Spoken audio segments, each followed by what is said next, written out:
안녕하세요, 가치양입니다. 5월 10일 화요일 국내 시장이 마감되었습니다. 자, 오늘도 시장이 정말 어려웠었죠. 지금 코스피의 3분봉 차트를 보시더라도 한 20분 정도 굉장히 출발이 좋지 못했어요.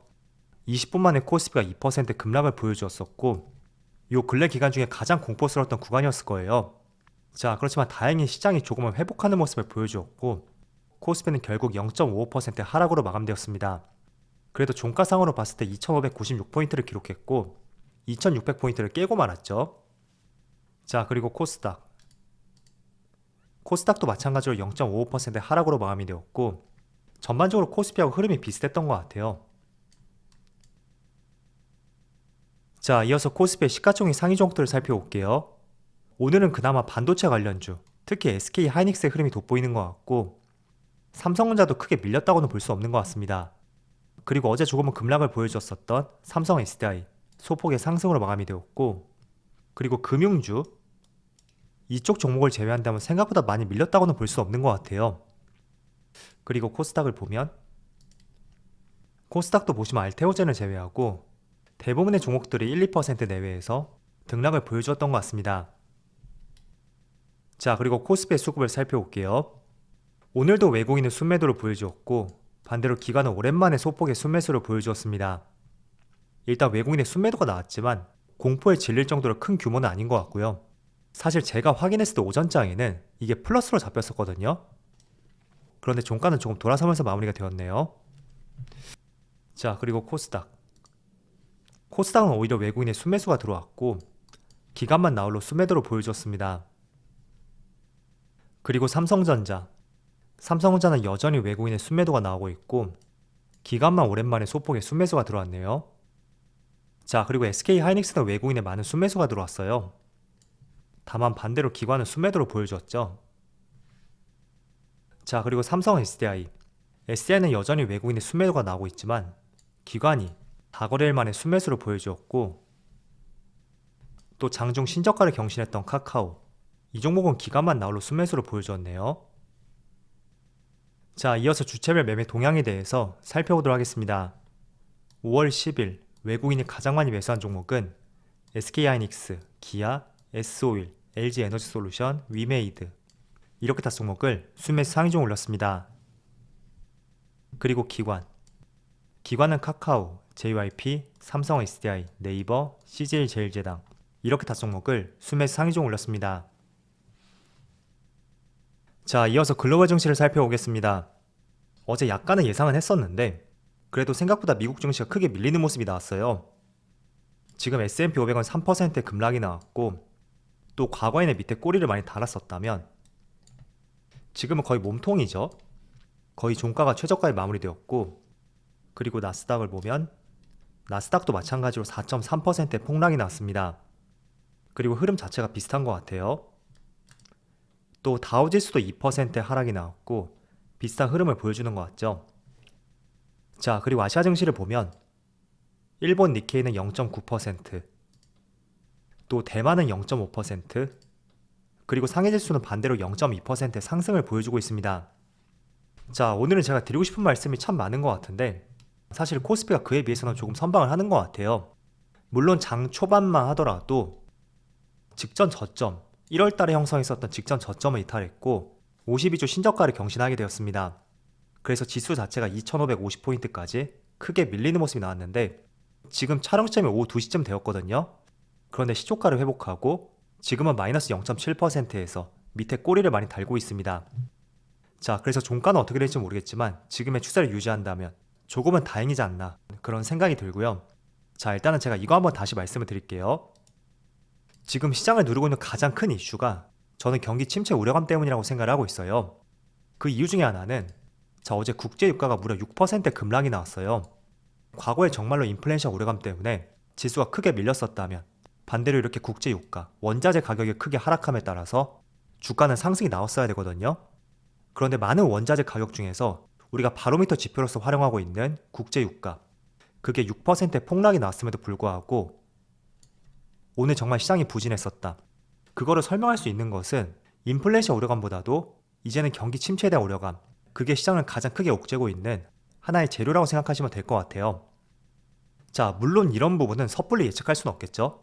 미국 연준에서는 경기 침체는 없을 것이다. 그런 입장을 가지는 반면에 또 반대로 JP모건이라든지 다른 글로벌 IB에서는 경기 침체 가능성이 있다. 그런 의견도 제시를 하고 있습니다. 그래서 실제로 전문가들조차도 이런 의견이 나뉘고 있는 만큼 그런 부분에 시간이 지남에 따라서 시장이 직접 증명을 해주는 수밖에 없다고 생각이 돼요. 그래서 그런 부분을 우리가 섣불리 예측하지는 말고 저는 여러분들에게 한 가지 말씀드리고 싶은 것이 바로 다음날의 시장 흐름 그리고 단기간의 시장 흐름 그런 것들은 솔직히 100% 확실하게 맞출 수는 없습니다. 그렇지만 우리가 한 가지 중요하게 볼 수 있는 것은 바로 통계라고 생각하고 있거든요. 자, 카지노를 한번 예시로 들어볼게요. 카지노하고 일반 고객들 수익률 통계를 내보면 카지노가 약 51%, 그리고 일반 고객들이 49%, 그 정도의 확률을 보여준다고 합니다. 그런데도 항상 돈을 버는 것은 카지노거든요. 자, 그래서 가령 한 번, 두 번 게임을 한다면 카지노가 이길 수도 있고 일반 고객들이 두 번 다 이길 수도 있겠죠. 그렇지만 이거를 수십 번, 수백 번, 수천 번, 수만 번 계속해서 게임을 하게 될 경우에는 결국 그 확률은 51% 카지노 쪽으로 수렴한다. 그게 통계를 바라볼 수 있는 가장 올바른 관점이라고 생각이 돼요. 자, 그래서 드리고 싶은 말씀은 제가 과거에도 한번 이 말씀을 드렸었는데 바로 코스피의 밸류에이션, PER. 자, 여기 보시면 10월 달에는 14.25배, 그리고 11월 달에는 13.77배, 또 올해 3월 달에는 12.58배까지 크게 떨어지는 추세를 보여주었어요. 자, 그런데 아직 4월 달은 통계가 잡히지 않았지만 제가 중앙일보 기사를 찾아보니까 4월 달 코스피 전체 PER이 11.1배였고 코스피 200 같은 경우에는 9.8배를 보여주었다고 합니다. 그리고 오늘 신저가를 경신했기 때문에 PER은 더 떨어졌겠죠? 자, 그런데 10년간의 통계를 봤을 때 2012년에서 2021년 10년이에요. 그 기간 내 평균 PER을 보면 코스피는 15.5배였고 그리고 코스피 200은 14.2배를 보여주었습니다.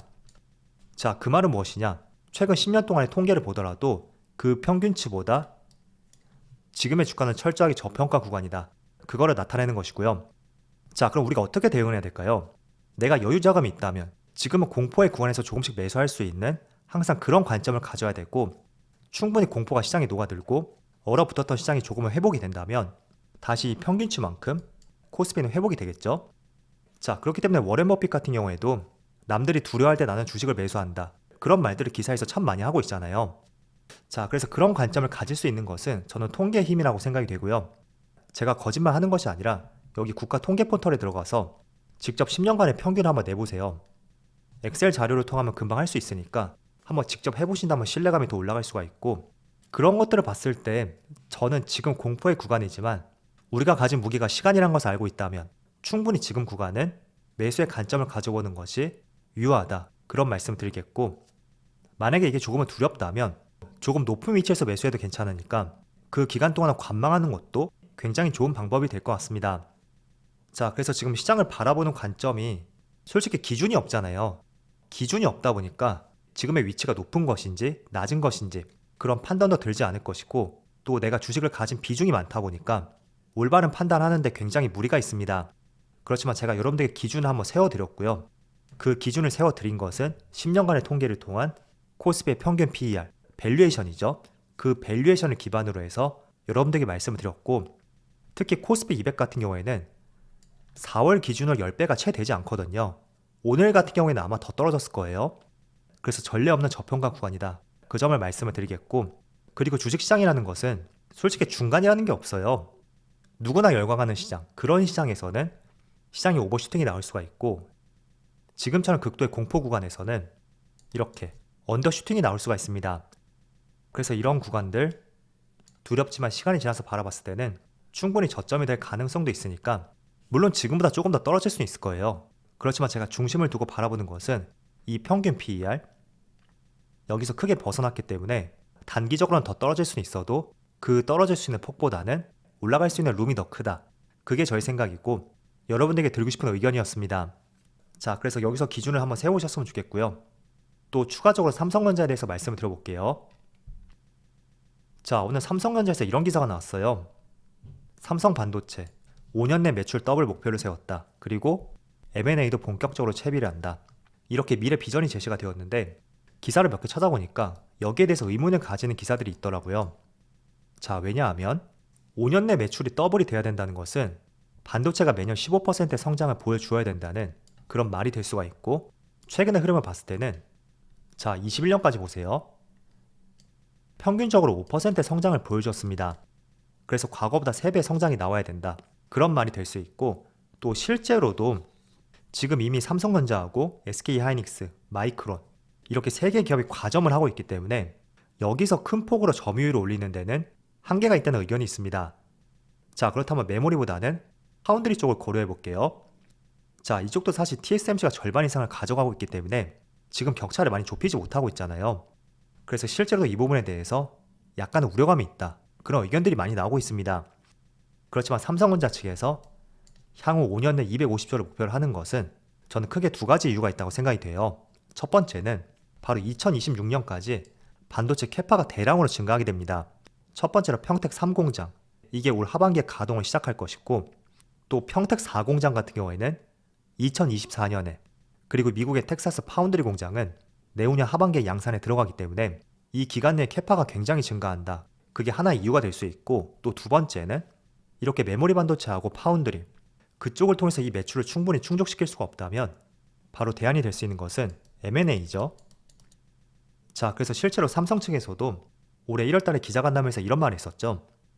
여러 사업 분야에서 M&A를 검토 중인데 조만간 좋은 소식이 나올 것이고, 또 지금 이런 미래 비전을 봤을 때 차량용 반도체라든지 팹리스 기업들, 반도체 설계 쪽, 그쪽 기업들을 인수할 가능성이 충분히 높다는 의견이 될 수 있습니다. 그래서 이 목표치를 달성하기 위해서는 조만간에 대규모 M&A가 나올 가능성이 있다. 그리고 그 중심에는 차량용 반도체 혹은 팹리스 기업, 반도체 설계 기업들, 그런 기업이 될 가능성이 있으니까 한번 이 부분 지켜보신다면 좋을 것 같아요. 자, 시장이 매일매일 힘들다 했었는데 오늘 또 한 번 신저가를 경신했고, 여기서 정말 패닉하셨던 분들이 많으실 거예요. 저도 솔직히 기분은 좋지 않은데 우리가 그렇다고 해서 시장을 이길 수는 없잖아요. 그렇지만 우리가 이 부분을 기준을 세우고 생각할 수 있는 것은 저는 과거 통계라고 생각이 되고, 여러분들도 그런 통계를 통해서 스스로의 기준을 세워보신다면 좋을 것 같습니다. 자, 그럼 오늘 영상 여기서 마치도록 하고요. 언제나 여러분들의 성공 투자를 기원하도록 하겠습니다. 감사합니다.